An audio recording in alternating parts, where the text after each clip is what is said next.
Bonjour à tous, je vais faire une spéciale grosse histoire de Spider-Man.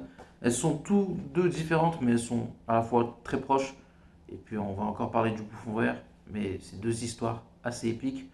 Je sais pas commencer par laquelle. On va commencer par celle-ci, parce que celle-ci, je l'aime beaucoup. En fait, c'est un peu une longue histoire, je vais essayer de vous la faire courte. En fait, à un moment, le Bouffon Vert était censé être mort, sauf qu'il fait un retour parmi les vivants, entre guillemets. Et ce qui se passe, c'est que il va faire la misère à Spider-Man et il va racheter le Daily Bugle. Et du coup, ça va mettre Spider-Man dans une situation assez euh, horrible. Alors attendez, il n'y a pas un truc avant. Ouais, ça met Spider-Man dans une situation assez compliquée parce que là, il a fait une sorte de piège où à la fois Norman Osborn et Peter Parker sont piégés. Et le truc, c'est qu'il y a des caméras un peu de partout. Et alors attendez, ouais. Après ça existe, voilà, ça explique un peu l'origine story de l'histoire, mais elle est super bien faite, c'est super bien écrit, parce que voilà, on voit, je sais pas comment dire ça, euh, bah, Peter Parker, Spider-Man, on va avancer un peu,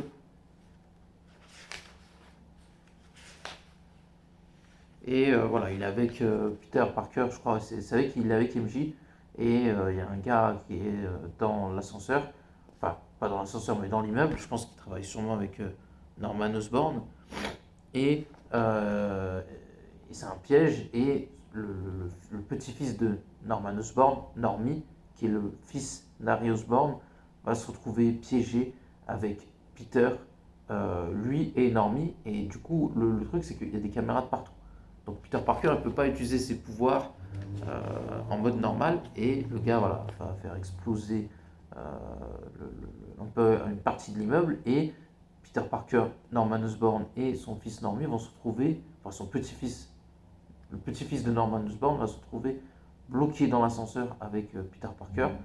Les trois vont rester bloqués et comme j'ai dit, les caméras sont euh, ne fonctionnent, enfin elles fonctionnent. Du coup, il ne peut pas utiliser ses pouvoirs et du coup, ça va être une relation intéressante et intime où justement Peter avait sauvé MJ et le petit-fils de Norman Osborn, et Peter et Norman Osborn vont se retrouver euh, l'un avec l'autre, je sais pas comment dire ça, et ça s'annonce hyper intéressant, parce que comme je l'ai dit, Peter Parker en fait, ne peut pas utiliser ses pouvoirs, et les deux vont avoir besoin l'un de l'autre, même si tu sais que c'est un piège de Norman Osborn pour que Peter voilà, se fasse piéger, ce qui est le cas, mais voilà, en fait, Peter essaie, tu penses, de faire comprendre à Norman Osborn que s'ils veulent s'en sortir, il va falloir qu'ils fassent équipe. Parce que la femme de Peter, MJ, est en danger. Et j'aime beaucoup l'image que ça donne. Parce que on voit que voilà, Peter, malgré que certaines personnes soient mortes dans son entourage, a toujours essayé de les sauver. Et Norman Osborn, plutôt l'inverse. Tout ce qui est autour d'eux, il a essayé de les tuer, entre guillemets. Et du coup, en fait, c'est intéressant de voir à la fois Norman et Peter Parker dans le même endroit. Et pour le coup, c'est plutôt les deux qui s'affrontent plutôt qu'un énième combat entre Spider-Man et le Bouffon Vert. Du coup, le combat, entre guillemets, entre les deux est hyper intéressant parce qu'il est émotionnel. Et en fait, c'est super bien écrit. Et voilà, on voit que Peter essaie de faire preuve. Il utilise sa force, mais il utilise plutôt son intelligence pour voilà, pour pas se faire griller. Et voilà, et à la fois essayer de sauver Norman et de le faire entendre raison en disant voilà, si on veut s'en sortir, je crois, il faut avoir besoin l'un de l'autre. Et puis il y a aussi son petit-fils, lui faire comprendre que voilà, si pas, ils s'entraident pas, ils ne s'en sortiront pas. Et du coup, j'aime bien cette histoire. C'est court, mais c'est extrêmement efficace. Donc à la fin, voilà, Peter va finir à l'hôpital. Euh, voilà, déjà par rapport à l'événement, et puis en plus ça justifie le fait que voilà, il a quand même été bloqué dans un ascenseur et en plus avec une forte explosion. Et le plan de Norman Osborn a échoué encore une fois. Et hyper intéressant l'histoire. Et je vais essayer de terminer avec cette histoire de fou qui est complètement fou malade. En fait, on apprend dans cette histoire que Norman Osborn, son père, c'est un psychopathe. Il l'enfermait en fait chez lui, il essaie de faire de lui un homme entre guillemets. on a fait un fou psychopathe, comme son père en fait. Et tu comprends pourquoi le gars c'est un fou. Et du coup, là où Harry a déçu Norman Osborn, et ben, le bouffon vert va essayer de trouver un autre héritier qui n'est autre que Peter Parker, Spider-Man, qui a été voilà, son ennemi. Il se dit pourquoi pas en faire mon héritier là où mon fils m'a déçu. Harry, en fait, tu vois l'histoire des deux en fait. Tu vois comment Peter Parker est devenu Spider-Man avec sa tante et son oncle et les valeurs qu'ils lui ont inculquées, et Norman Osborn qui est devenu un psychopathe par l'éducation de son père et comment il a influencé Harry. Tu comprends un peu pourquoi Norman Osborn est devenu le bouffon vert, et cette histoire elle est vraiment folle, c'est vraiment réussi.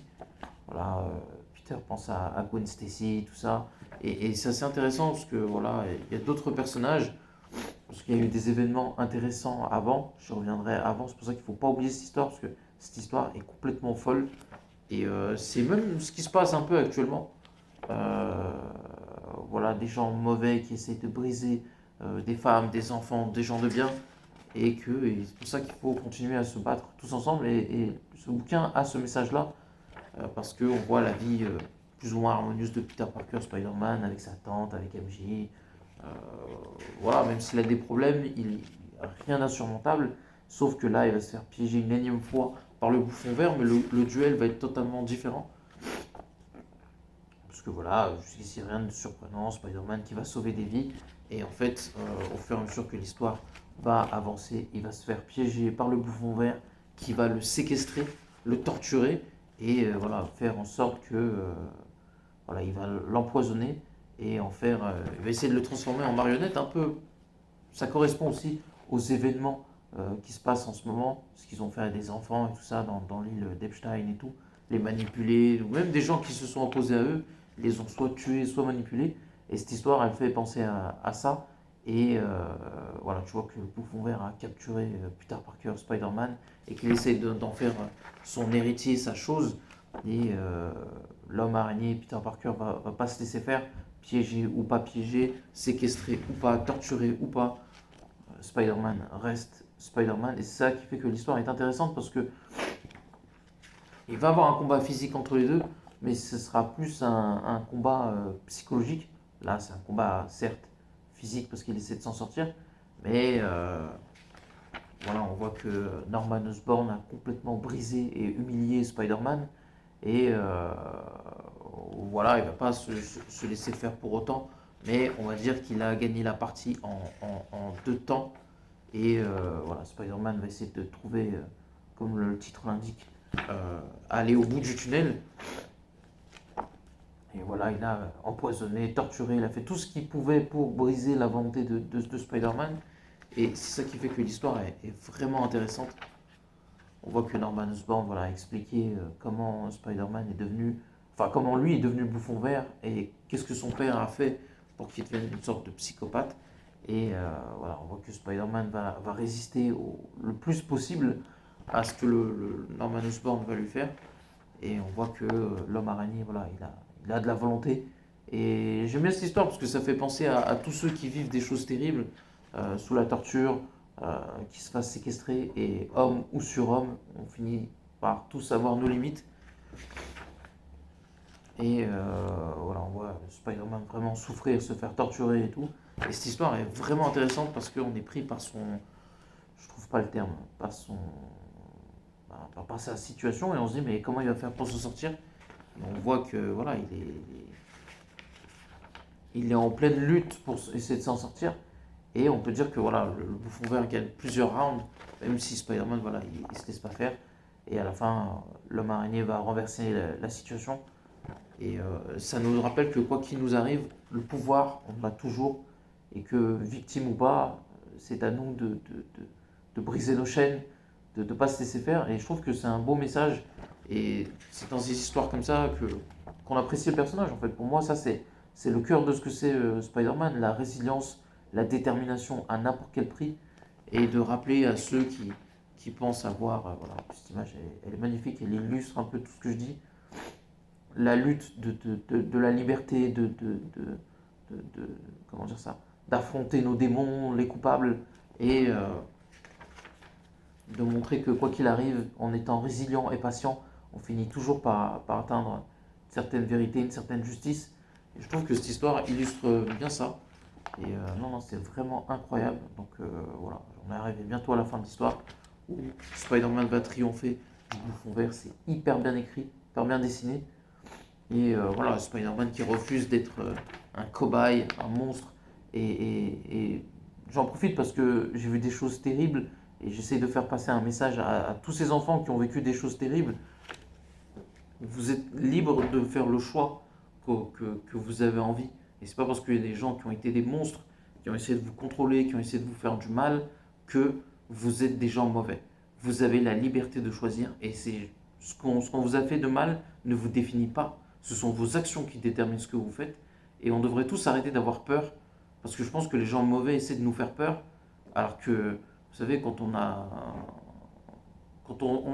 se bat pour la vérité ou la justice, on est des gens libres en fait. On n'a rien à cacher. Vous voyez des gens en ce moment, ils font des enquêtes enfin, qui sont pris entre guillemets dans des situations assez compliquées, dans des situations qui se sont mis tout seuls. Et je pense que il est temps de renverser les choses et de faire payer aux coupables et de leur montrer que nul n'est impuni et nul ne peut, comment dire ça, personne ne peut survivre à la justice. Rien n'arrête la justice et elle prend le temps qu'elle prend, mais elle finit toujours par arriver. Et c'est le message que je voulais faire passer. N'oubliez pas de commenter et de partager.